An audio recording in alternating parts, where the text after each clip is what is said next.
Our guests today are both in-house. Rushika de Silva is a senior attorney for Southern California Edison down in the Los Angeles area. Mary Catherine Malley is senior corporate counsel for Juniper Networks up in the Silicon Valley area. Both have done time in law firms, and I worked with Mary Catherine back in the SEC's Division of Corporation Finance many moons ago. I'm Brock Romanek, today on Zippy Point.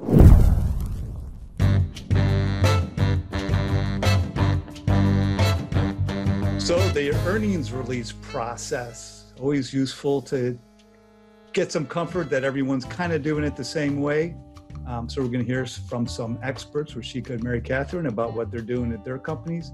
So the first question for you, Mary Catherine, is what's your typical earnings release timeline and delegation of duties, including the board and audit committee's role? Well, our typical timeline is that we're starting right after the end of the quarter. In terms of, we have our whole team is involved. Our financial team, IR, legal, really those, sort of three functions. But the process begins on the financial team and the IR team, and legal comes in later, and the audit committee at the end. So when the audit committee comes in and is reviewing, we have an audit committee meeting several days before the earnings release. They see the final product. The final product is approved by all of those teams that I mentioned, and everybody has signed off before it goes to the audit committee. So they are providing the oversight. They receive an in-depth report from our financial management team, as well as IR, and then they provide comments, revisions, and they approve the final press release that goes out for our earnings. So from start to finish, is this about a month-long process similar to the 10Q, or? I would say it's about a 6-week process. Rushika, does it different at Edison? I would say that our process is actually more about a month. We start at the end of the quarter, and we generally file our 8K and have our earnings call on the same day that we file our 10Qs and 10K. So it's about a month process from start to finish. And unlike our 10Q process, which is run primarily by controllers, our earnings release and the scripts and the deck that go with that in the 8K is run by our IR team. So I have a separate Vid-Guide about the Form 8Ks that you need to file when you have an earnings release, a link to which is beneath this video. But Rushika, what about your company? What do you include in your item 2.02 8K? So our item 2.02 8K usually just has one sentence saying our press release is filed with this 8K, and then we also have Regulation FD disclosure in the same 8K, which is two exhibits, one that has our CEO and CFO scripts, and the other one is a deck, PowerPoint deck, which they use on the earnings call. And Mary Catherine? I thought that was interesting when Rushika mentioned that, because we don't use a deck at all, and therefore we don't file one. We file our CFO commentary as well as our press release. How do you bake in any risk factor or forward-looking safe harbor language as part of the process? We have our safe harbor and forward-looking statement in each, the press release as well as the CFO commentary. And it's usually my job to check and make sure they are consistent and to go through each of those documents and make sure that we've covered everything. So that rests on legal. We are also working on the forward-looking statement and the risk factors in our queue simultaneously.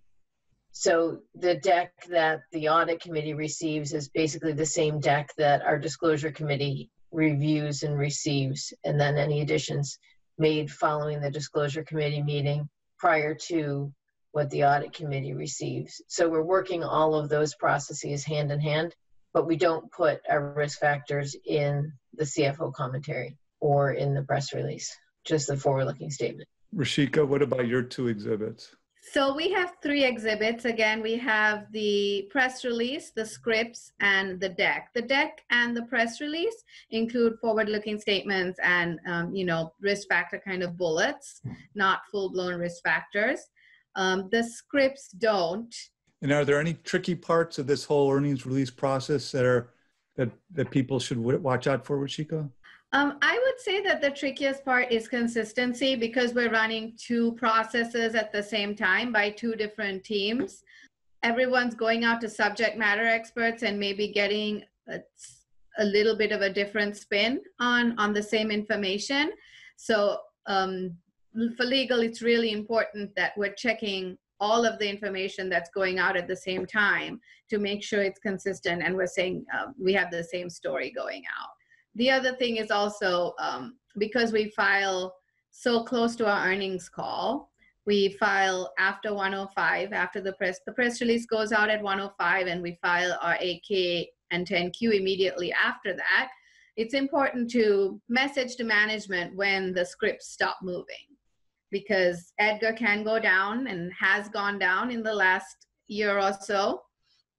And having documents moving around is not the most fun thing to deal with when you have such a little time to execute, because like I said, we file around between 105 and 110 generally, and our earnings call is at 1:30. Yeah, so in that specific time, so the markets are closed. It's always, obviously on the East Coast, it's like 1 o'clock and the markets are closed. Yes, sorry, Pacific time. And yes, as we're filming this, Edgar has been going down a lot. Mary Catherine, what about for you? What are tricky parts that you encounter? The same thing is that coordination. We decided to file ourselves.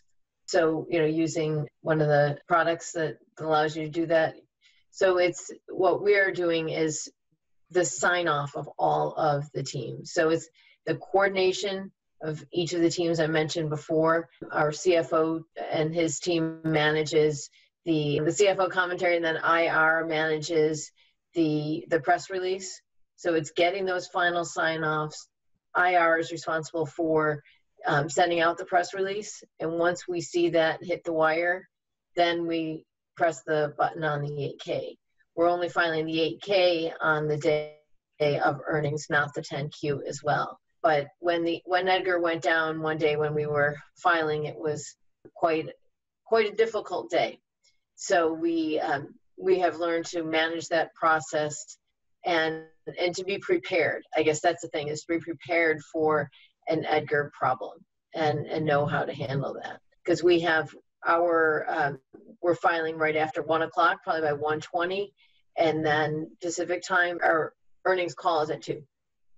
So we have a little bit bigger window than SCE, but not much. Yeah, it's crazy in this day and age that you have to worry about Edgar being out, but that's the way it is. I've been blogging for years about Edgar problems and how the day is coming, my friends. The day is coming. Ooh, what will the markets do when people can't access SEC filings? I don't know. Anyways, thank you so much for your time. This was wonderful, informative.